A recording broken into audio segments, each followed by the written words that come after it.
कभी कभी जिंदगी हमें ऐसे मोड़ पर ला देती है जहां उम्मीद भी थक जाती है। लेकिन आज इस बूढ़े रामनाथ की जिंदगी में एक ऐसा चमत्कार होने वाला है जिसने उसके सूने घर में फिर से रोशनी भर देनी है।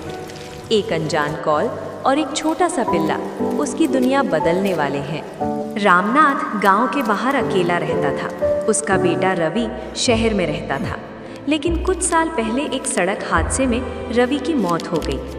रामनाथ के पास बस एक चीज़ बची थी, रवि का पुराना मोबाइल नंबर। रामनाथ रोज़ उसी नंबर पर कॉल करता, जानते हुए भी कि कोई नहीं उठाएगा।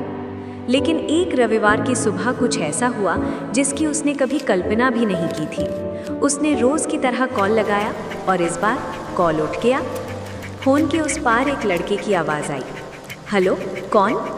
रामनाथ की आवाज़ कांप गई। बेटा, रवि? लड़का बोला।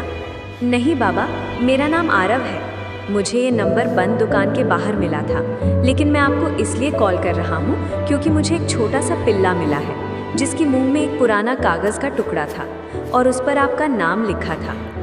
रामनाथ के हाथ कांप उठे। सालों बाद पहली बार उसे लगा कि शायद कोई उम्मीद बाकी है। दोपहर में आरव पिल्ले को लेकर आया, एक छोटा सा सफ़ेद पिल्ला जिसकी आंखों में वही चमक थी जो रवि की आंखों में होती थी। पिल्ला आते ही सीधे रामनाथ की तरफ भागा। उसने अपने मुंह में दबा कागज़ रामनाथ के पैरों में छोड़ दिया। वो कागज़ रवि की आखिरी चिट्ठी थी।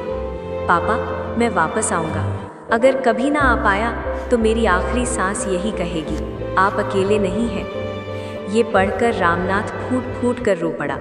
आरव धीरे से बोला, बाबा, ये पिल्ला दुकान के पास अकेला बैठा था, पर मुझे इसे देखते ही लगा कि इसे आपके पास लाना चाहिए, जैसे किसी ने भेजा हो। रामनाथ ने पिल्ले को गोद में उठा लिया। पिल्ला उसके चेहरे को चाटने लगा, जैसे वो अपना सारा दर्द उसके साथ बांट रहा हो। उस रात रामनाथ ने सालों बाद शांति से नींद ली। अगली सुबह आरव ने एक बात बताई जो रामनाथ को भीतर से हिला गई। जिस सड़क पर रवि का एक्सीडेंट हुआ था, पिल्ला रोज़ उसी सड़क पर मिलता था, जैसे किसी का इंतज़ार कर रहा हो। और उसके एक पंजे पर छोटा सा कट था, ठीक उसी जगह जहां बचपन में रवि को लगी चोट का निशान था। रामनाथ को पहली बार लगा कि ये सिर्फ एक पिल्ला नहीं, रवि की आखिरी याद है, या शायद भगवान का भेजा हुआ कोई संदेश।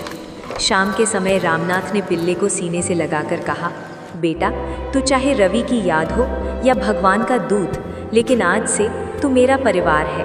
पिल्ला धीरे से उसकी गोद में सिर रखकर सो गया और रामनाथ मुस्कुराया, आंखों में आंसुओं के साथ, लेकिन दिल में उम्मीद के साथ। कभी कभी कोई आवाज़ हमें पहचानती नहीं, लेकिन हमारा दर्द पहचान लेती है। शायद भगवान हर कहानी का अंत एक नई शुरुआत के साथ लिखते हैं।